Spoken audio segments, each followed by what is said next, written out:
Hello precious people, how are you doing? So I've been away for some time, for some days I haven't been posting videos. So this is the video that brings me back to my channel and my daily posting on my channel. So at the time when I'm speaking to you, you might wonder where am I, because if you check the background like that, you can see the lake, and yes indeed I am inside the lake, as you can see, and that is the boat that I came with. I have anchored it somewhere there. There's a stone I have put there, a small stone, then there's that green rope that now anchors the boat. That's my pedal there. And where am I sitting? I'm sitting on top of a stone. You can see that I'm sitting on top of a stone inside the lake. Actually, let me show you how the stone looks like. It's whitish, somehow whitish in color. This is the area that I'm sitting. My legs here, just barefoot, you know. This is where I'm sitting. So this is where the stone ends, around where my leg is. And so I have come here with the purpose to shoot a video and explain something that maybe some people have been wondering or saying, how does this happen? How is this possible? So today I want to tell you or explain to you how we manage to navigate or travel the lake without, you know, the lake is just like as you can see, the lake is somewhere broad, or I mean expansive. The size of the lake is too big than the size of a road. So now you cannot really mark the lake. Actually, it's not possible. You can only mark the road. So I'm giving you that view as I am filming this video so that you can enjoy that too. So now what happens is this. Let me now explain so that somebody who has been asking himself out there or have been wondering can know what actually happens. So let's say now I want to go somewhere, and maybe it is during the day, it is during the night, and I want to use the lake to travel. You know, we use the items that we use, or the equipments that we use to travel the lake, are somehow manual compared to the ones that may be on a ship, on a ferry. You know, those ones are automated. I'm also I was saying hi to some people who are passing by. Those people you see them. I was saying hi to them. They are laughing at me. Okay, so what I was saying, like a ship or a ferry. A ship or a ferry is automatic, like a machine, you know. So there is a captain. Ferry also a captain or something, but when it comes to the lake, you just have somebody who is just a manual learner. So what we actually use to navigate the lake, or actually travel inside the lake successfully without those signboards and marks to lead you like in the roads, it is actually landmarks. We use the items that are outside, maybe hills or mountains. So let's say I want to go towards this side, okay? This side is there's somewhere called Remba, there's Mageta Highlands, the most populated island in the world. It's towards this direction that I'm pointing. You see that hill there? When you go towards that side, you'll find those things. So what happens is this: you just put the boat in the lake, then you use the landmarks. You know, I want to explain this in a simple way possible. Use the landmark, so you know when I am facing this mountain. Let's say, for example, let me show you a mountain here.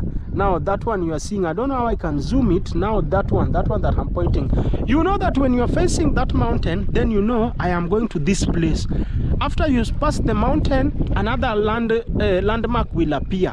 Let's say that is during the day when the mountains are visible, compared to the night when now it is darkness. So you know, once I pass this landmark or this mountain, another one will appear, and the next one that appears, it's going to lead me to this place. You understand what I'm saying?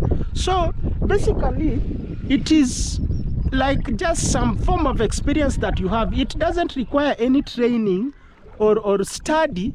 It's just a natural knowledge that we who live around the lake happen to have, like you have seen my videos, you actually know that I live around the lake, and I'm too closer to the lake than anything else. So typically that is what happens. You just use the landmark when it is during the day. Once you pass that landmark, you know the next landmark will lead me to this place. So it's always like you already know, right? It's always like those who go there, it's always like they already know. Once you set on a journey, you already know, when I go this way, after I pass this mountain, this is somewhere so and so, is called so and so, the next mountain is called so and so. So let's take a scenario when it is during the night. Now during the day, I have said we use landmarks, the mountains, or maybe you can see, like in the lake, when you see there's a mountain, then if you look further, there is somewhere that looks like a summer or forest. Those are actually, because they appear from a distance, they are actually other beaches, so they will look like a forest, you understand? So the next thing that happens, that when you travel during the night, okay, when you travel during the night, what happens, you will actually use lights. Let's say, for example, there's a house here. I don't know if I can, it's far away, it can't be visible from here. So when you set, well, you know, at night, lights from outside, maybe security lights that are always raised above on some poles, they are visible from far away. So you can know that that light that I'm seeing, that one is such a place. So let me run straight. You just take your boat and put, let's say the light is there, then you put the head of your boat straight like this to the light without missing. Then you just come with the light straight. Well, that's now at night. That, you know, lights are only there during the night. Then you will actually know that I am heading to such a place. Some people, even they don't need the light. Now, in a situation where there is no light, somebody will just come. But most of the time, we always have lights. At least you will always see one light or two from a distance where you are going. But some people, they can even manage even without the lights. There are some people that are pro, actually. They have traveled the lake for years, for so many days. So now they actually know that if I go to this place, even with darkness, then I'm leading to such a place that is my destination. Another thing that can be used at night is the direction of the wind. Like even right now, as I'm filming this video, there's some wind. Maybe you can listen to some noise. Those are wind, not something like, I think you can hear that sound. Those are wind. So when you are also traveling the lake at night, you can determine whether you are going to east or west. If you are where you are supposed to go is west, or where you are supposed to go is east, you can determine whether you are getting it right with how the wind is blowing. Let's say you wanted to go to the east and the wind is blowing towards your face. You will automatically know that, you know, because at night the winds are many. Not too heavy, not waves actually, but wind that blows. Winds always blow at the lake most of the time, non-stop, mostly at night. When the wind is hitting the back of your head, you will know that now the knowledge that you have, like somebody who has traveled the lake for long, or maybe even me, I will know that when the wind is hitting my back, then I'm actually heading to the east. If the wind is hitting my face, then no, I am now heading to the west. So you can typically determine with the way the wind is hitting you, and you can use that to determine whether you are going to the right direction or to the wrong direction. So I have actually explained 3 things that make us to easily move around the lake without any indications of direction, which is landmarks like mountains, or let's just say mountains more. So we have lights, that is at night, and the direction of the wind.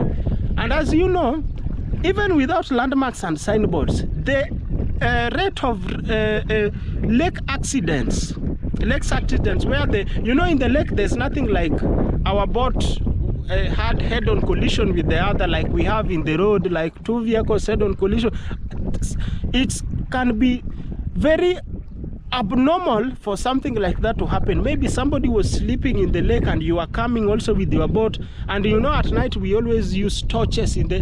Almost everybody who goes to the lake at night, they have torch. So the torch is what will make him know that ahead here there's another boat. You know, there are some people who go to fish at night, so when they are waiting for the nets to be ready, they sleep. So when you are coming, as you know, there is no road in the lake. You just move anywhere, so you can light your torch and know that, oh, here there is someone, because they will be sleeping, they won't know, or they won't be lighting their torch, you know. So with that even said, with that being said, if you want, like, it is very rare to hear that, oh, people died in the lake. Maybe once in a while, and it's always when the winds are heavy, or the waves, which makes the wind to be too heavy. The wind which makes the waves to be too heavy, bigger ones that turns the boats. But really, like every day, like we hear on the road, maybe even 5 accidents in a day. That one, not at all at the lake, you know. So that is the safety that comes with traveling in the lake. But there now the problem is, which is funny, most people, actually, even when I'm sitting here, the way I'm sitting and my legs are hanging like this, my boat, I have left that other side. There's nobody in my boat because I'm the one who came with it. Some people cannot even dare enter inside a boat. And you know, I understand, because you only enjoy what you are used to. But traveling with is only that also the lake is minimized. You know, you cannot travel to there are only specific places where you can use the lake. Maybe you are going to Nairobi. I don't really, Nairobi now, this is Kenya. I don't really think, actually there's nowhere you can use the lake. So that is it. I think somebody might be wondering, how does people travel the lake? How does what? Now I have explained. That is how it happens. So I am back to my channel. That was today's video, trying to make you understand how we successfully travel the lake without any indication or whatsoever, like in the roads, and we manage and there is no accidents. Anyway, thank you for watching this video. Let me give you the last view of the lake, like that, before I now finally head out. Let me now stand up and go back to the shore. Wow, so this is where I came. Now I will go like this. I'm going back to my boat. I'm now going back to my boat like this, whoa, like this, man. Now I'm standing. Now I am standing. So that is today's video. I am now leaving. I'm going back to my boat. I've already stepped inside. I left my sandals here, so I will now pull this, then I can go away. I anchored it somewhere there, so I want to end the video before, so that I can now leave. So guys, the next video will come on Tuesday. Thank you for watching this video. From now on, it will always be video after video, nature, most likely nature, let me say. Please subscribe to my channel, give the video a like. You can comment, you can ask me questions. I can always film what you ask, record those videos, what you want to know around the lake, around the beaches, like where I live, and it can always be a vibe. Thank you so much for watching this video. Bye for now, and see you in the next video.